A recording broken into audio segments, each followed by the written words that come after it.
অনেক হিন্দু আমাদের হাতে মুসলমান হয় আলহামদুলিল্লাহ।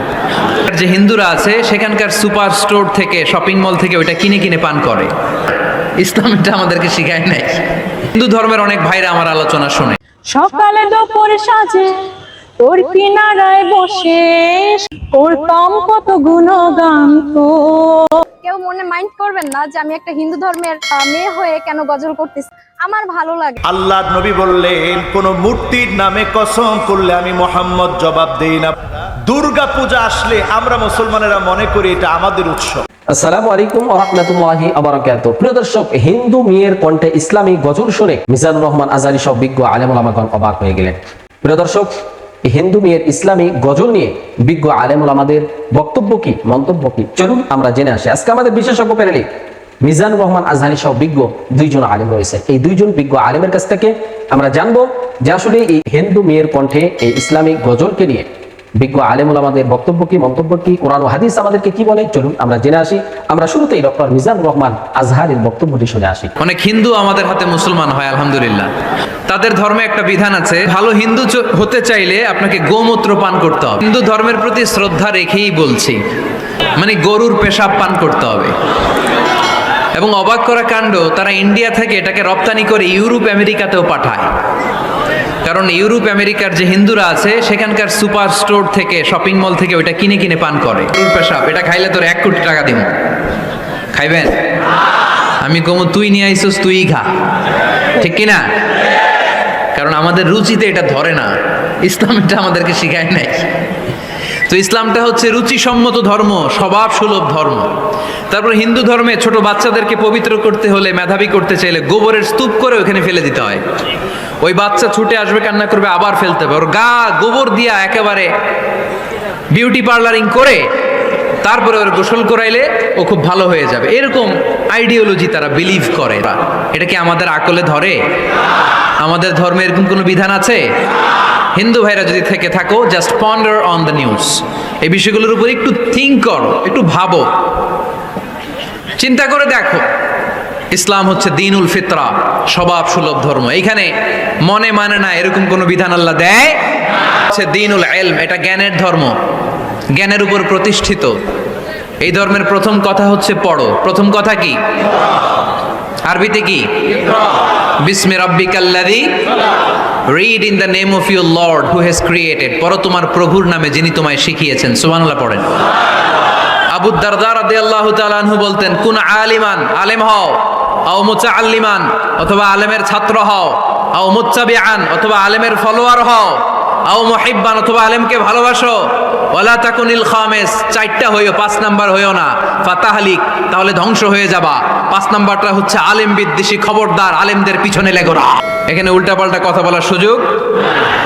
হিন্দু ধর্মে একটা নিয়ম আছে, শুধু ব্রাহ্মণরাই বেদ, রামায়ণ, ভারত এগুলো ধরতে পারবে, নিম্ন বর্ণের হিন্দুরা ধরতে পারবে না। আমাদের ইসলামে এগুলো আছে।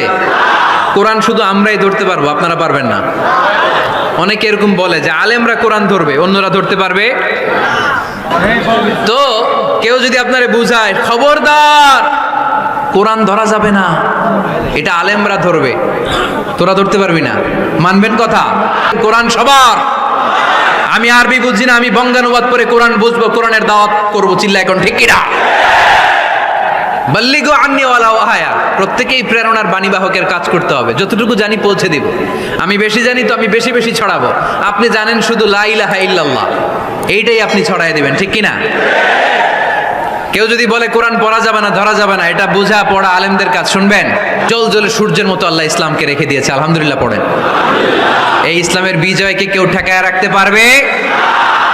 ইসলামের বিজয়ের অংশীদার আমরা হতে চাই। এই ইসলামকে আমরা মানতে চাই। কতক্ষণ?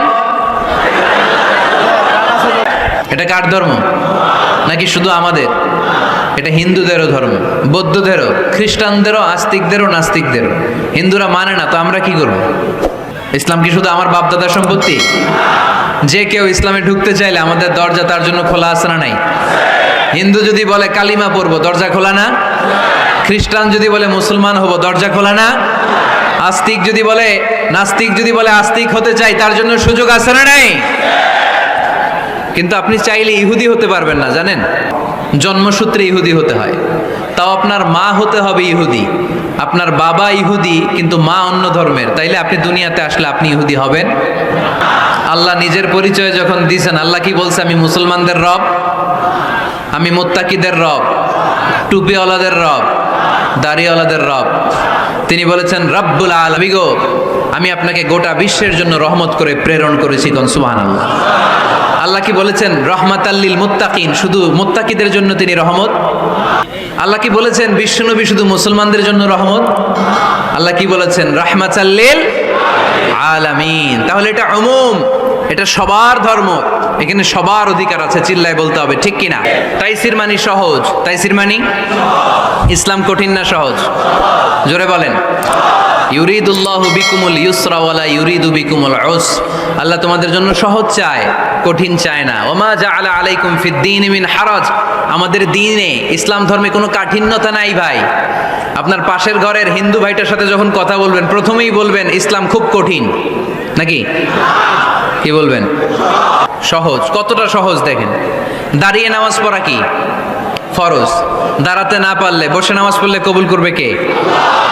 ওযু করে নামাজ পড়া কি ফরজ। পানি নাই, তায়াম্মুম করলে কবুল করবে কে?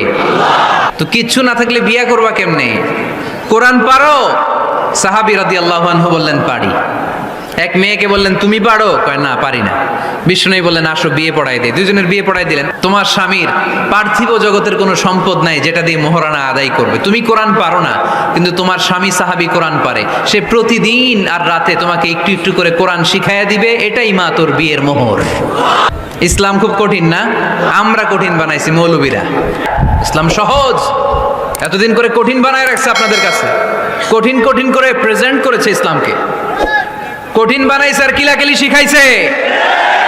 কিলাকিলির দিন শেষ, আর আমরা কিলাকিলি করতে চাই না। আমরা চাই ঐক্য। চিল্লায় বলো ঠিক কিনা? গোজামিলের দিন শেষ, ভুল বুঝানোর দিন শেষ।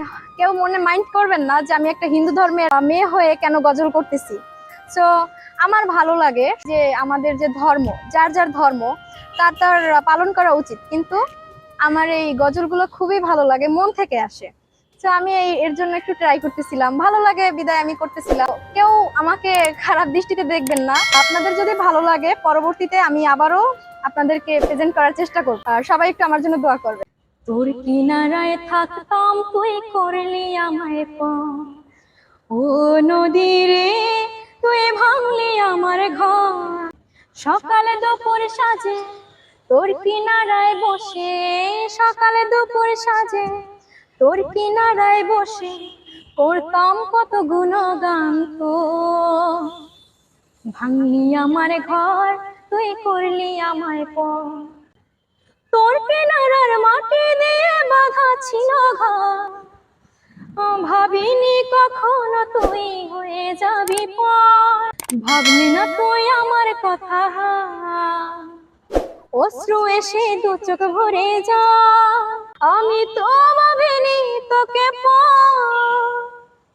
ভাঙলি আমার ঘর, তুই বললি আমায় পর। আপন বলে ভেবেছিলাম আসুক যত ঝড়, তোর কিনারায় থাকবে ভালো আমার ছোট্ট ঘর। ভাঙলি আমার ঘর, তুই করলি আমায় পর। আল্লাহর নবী বললেন কোন মূর্তির নামে কসম করলে আমি মুহাম্মদ জবাব দেই না। বলে দুর্গা পূজা আসলে আমরা মুসলমানেরা মনে করি এটা আমাদের উৎসব। কথা বলেন ঠিক কিনা? কোন মুসলমানের উৎসব দুর্গা পূজা হতে পারে না, ঠিক না বেঠি? তাদের উৎসব তাদের কাছে, আমরা তাদেরকে কষ্ট দিতে চাই না। তারাও আমাদের কাছের বন্ধু, তারাও আমাদের কাছের এলাকার মানুষ, দেশের মানুষ, দেশের নাগরিক। কিন্তু মুসলমানের সন্তান যদি দুর্গা পূজায় যায়, মূর্তির সামনে গিয়ে মনে করে ভাগ্য পরিবর্তন হবে, ঈমান আছে না গেছে।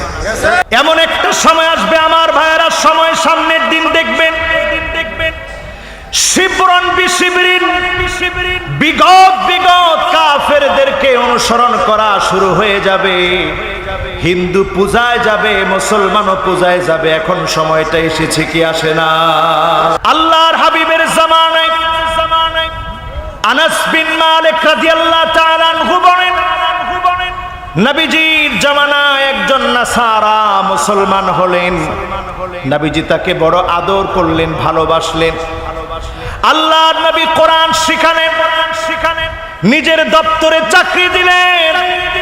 ওই নাসারা কিছুদিন পরে আবার মুশরিকদের সঙ্গে মিলিত হয়ে গেল, নিজে আবার মুশরিক হয়ে গেল। মুশরিক হয়ে যাওয়ার পরে আল্লাহর নবীর ব্যাপারে বলল, মুহাম্মদ সাল্লাল্লাহু আলাইহি সাল্লাম সম্পর্কে আমি বেশি জানি। আমি জানি মুহাম্মদ কিছুই জানে না, আমি যা লিখি তাই তো মুহাম্মদ বলে। এমন কথা যখন বলল, সঙ্গে সঙ্গে নবীজি বললেন, কখনো জমিন তোমাকে সহ্য করবে না, মাটি তোমাকে কখনো সহ্য করবে না, গ্রহণ করবে না। বলেন আল্লাহু আকবার। সুতরাং নবীর দুশমন যারা আছে এদেরকে মাটি গ্রহণ করে না, ঠিক না বেঠি? আনাস বিন মালিক বলেন, লোকটাকে দাফন করা হলো। দাফন করার পরে সকালে গিয়ে দেখা গেল লাশটা উপরে উঠে আছে, লাশ আর কবরের ভিতরে নাই। খ্রিস্টানরা অবাক হয়ে গেল, বলল মুসলমানরা এই কাজ করেছে। বড় করে গর্ত খনন করা হলো, তার ভিতরে লাশটা দিয়ে দেওয়া হলো। আবার পরের দিন তাকায় দেখে লাশটা কবর থেকে বের হয়ে গেছে। কারণ দুশমনে রাসূল যারা হবে মাটি তাদেরকে কখনো গ্রহণ করে না, ঠিক না বেঠি? সুতরাং আমার ভাইয়েরা হিসাব করে চিন্তা করে দেখে, যতদিন বাঁচবে নবীজির সাথে দুশমনি করার চেষ্টা করবেন না। নবীর ওয়ারিস যারা, কোরআনের কথা বলবে যারা, হাদিসের কথা প্রচার করবে যারা, তাদের সাথে দুশমনি করলে আল্লাহ সহ্য করবে? আমার ভাইয়েরা খেয়াল রাখবে। প্রিয় দর্শক, আমরা এতক্ষণ শুনছিলাম বাংলাদেশের বিজ্ঞ দুইজন আলেমের কাছ থেকে যে হিন্দু মেয়েটির ইসলামিক এই গজল শুনে বিজ্ঞ আলেম আমাদের বক্তব্য কি, মন্তব্য কি, এতক্ষণ আমরা শুনছিলাম। প্রিয় দর্শক, আসলে ইসলামিক গজল যে যে ধর্মেরই হোক না কেন সে গাইতে পারবে, এটা ইসলাম সাপোর্ট করে, এটা সে গাইতে পারবে, এতে কোনো বাধ্যবাধকতা নেই। প্রিয় দর্শক, আসলে এই মেয়েটি এত সুন্দরভাবে যে ইসলামিক গজলটি বললেন, আসলে অনেক সুন্দর, আমাকেও লেগেছে। ইসলাম এমনই সুন্দর, ইসলামের প্রত্যেকটা কথা, ইসলামের প্রত্যেকটা নিয়ম, ইসলামের প্রত্যেকটা গজল আসলে আমাদের হৃদয় ছুঁয়ে যায়। প্রিয় দর্শক, আমরা এখানে বিজ্ঞ আলেম ওলামাদের কথাগুলিও শুনলাম। আসলে আমাদের সমাজে কেউ কেউ বলতেছেন যে মিজানুর রহমান আজহারি বা অন্যান্য আলেম তারা এই গজলটি শুনে তারা কেউ 3 লক্ষ, 4 লক্ষ, 5 লক্ষ টাকা উপহার দিয়েছেন। আসলে আমাদের জানা মতে এটি একেবারে বানোয়াট, ভিত্তিহীন কথা। এই গজলটি যে কেউ শুনলে তাকে অনেক ভালো লাগবে। আসলে অনেক সুন্দর একটি গজল এই মেয়েটি পরিবেশন করেছে। প্রিয় দর্শক, আমরা এখানে বিজ্ঞ দুইজন আলেমের কথাগুলি শুনলাম। এই দুইজন বিজ্ঞ আলেমের মধ্য থেকে যার কথাগুলি কোরআন ও হাদিসের দলিল ভিত্তিক হবে, আমরা তার কথাটাই, তার মতটাই গ্রহণ করে নিব ইনশাআল্লাহ। সর্বোপরি আল্লাহ তাআলার কাছে দোয়া করি, আল্লাহ তাআলা আমাদের সবাইকে যেন আমরা এইরকম চর্চা করে ইসলামিক গজল যেন আমরা মুসলমান ভাইয়েরা, বোনেরা সকলেই যেন বলতে পারি, সে তৌফিক যেন আল্লাহ তাআলা আমাদেরকে দান করেন। আমরা যেন কোরআন ও হাদিসের সহি পথে, সঠিক পথে আমরা যেন চলতে পারি, সে তৌফিক যেন আল্লাহ তাআলা আমাদেরকে দান করেন। প্রিয় দর্শক, আমরা একেবারে ভিডিও শেষ প্রান্তে চলে এসেছি। আমি মিনারুল ইসলাম আজকের মতো এখানে বিদায় নিচ্ছি। দেখা হবে অন্য কোনো ভিডিওতে। সে পর্যন্ত সকলে ভালো থাকবেন, সুস্থ থাকবেন। আসসালামু আলাইকুম ওয়া রাহমাতুল্লাহ।